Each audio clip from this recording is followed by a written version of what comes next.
جو شخص آپ کی تقدیر میں ہوگا تو یہ علامات ضرور نظر آئیں گی۔ زندگی کا سفر بہت ہی پیچیدہ اور غیر متوقع ہوتا ہے۔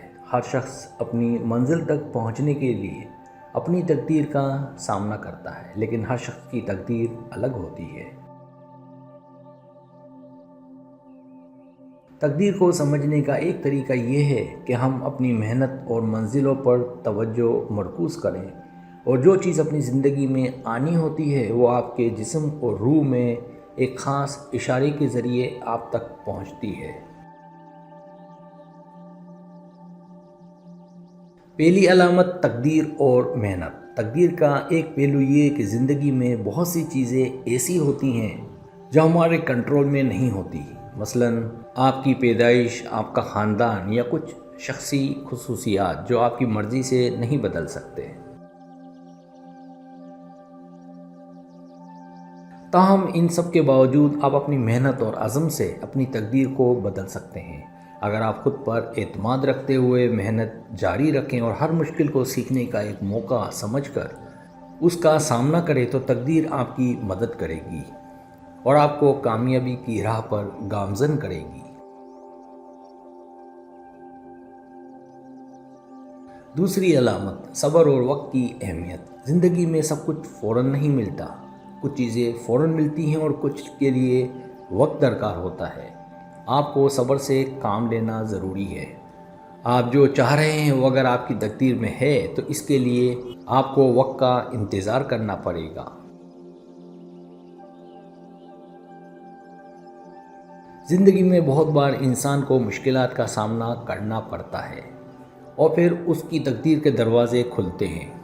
اس لیے صبر، حوصلہ اور مثبت سوچ سے کام لیں تاکہ آپ کی تقدیر آپ کی محنت اور لگن کے ساتھ بہتر ہو سکے۔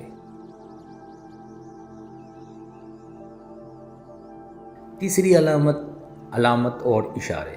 زندگی میں بہت سی ایسی علامات اور اشارے ملتے ہیں جو ہماری تقدیر کی طرف رہنمائی کرتے ہیں۔ یہ اشارے چھوٹے چھوٹے لمحے ہوتے ہیں، جیسے کسی خاص شخص سے ملنا، کوئی ایسا رشتہ بنانا جو آپ کی زندگی کے لیے بہت اہم ثابت ہو، یا پھر وہ چیزیں جو آپ کو آپ کے راستے کی طرف لے جائیں۔ یہ علامات آپ کو بتاتی ہیں کہ آپ جس طرف جا رہے ہیں وہ صحیح راستہ ہے۔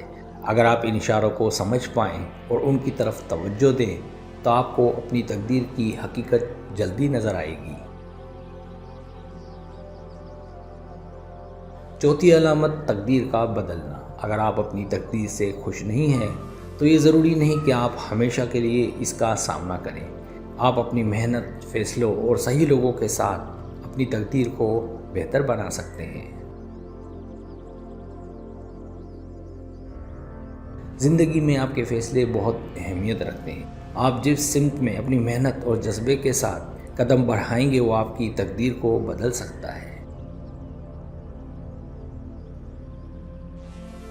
پانچویں علامت تقدیر اور آخرت۔ اسلامی نقطہ نظر سے تقدیر اللہ کی مرضی کے مطابق ہوتی ہے۔ انسان کی تقدیر کا ایک حصہ وہ ہوتا ہے جسے وہ اپنی محنت، عزم اور ایمان سے بدل سکتا ہے۔ اللہ کی رضا اور رہنمائی ہماری تقدیر کو بہتر کر سکتی ہے، اس لیے انسان کو اپنی زندگی میں اللہ کی مدد اور رہنمائی کی دعا کرنی چاہیے تاکہ تقدیر میں بہتری آئے۔ اگر آپ اپنے مقصد تک پہنچنا چاہتے ہیں تو آپ کو اپنی محنت، صبر اور علامات پر توجہ دینی ہوگی۔ تقدیر میں جو کچھ لکھا ہے وہ آپ تک پہنچے گا، مگر اس کے لیے آپ کو اپنے دل و دماغ کو کھلا رکھنا ہوگا تاکہ جو چیز آپ کے لیے بہتر ہو وہ آپ تک پہنچ سکے۔ سبسکرائب، اگر آپ کو میری ویڈیو پسند آئے تو بڑا مہربانی سبسکرائب کریں، لائک کریں، شیئر کریں، اپنے دوستوں سے کہیں۔ سبسکرائب کرنے سے ہوتا ہے ہمارا جو چینل ہے وہ گرو کرتا ہے، آگے بڑھتا ہے۔ ویڈیو دیکھنے کا بہت شکریہ۔ اللہ حافظ۔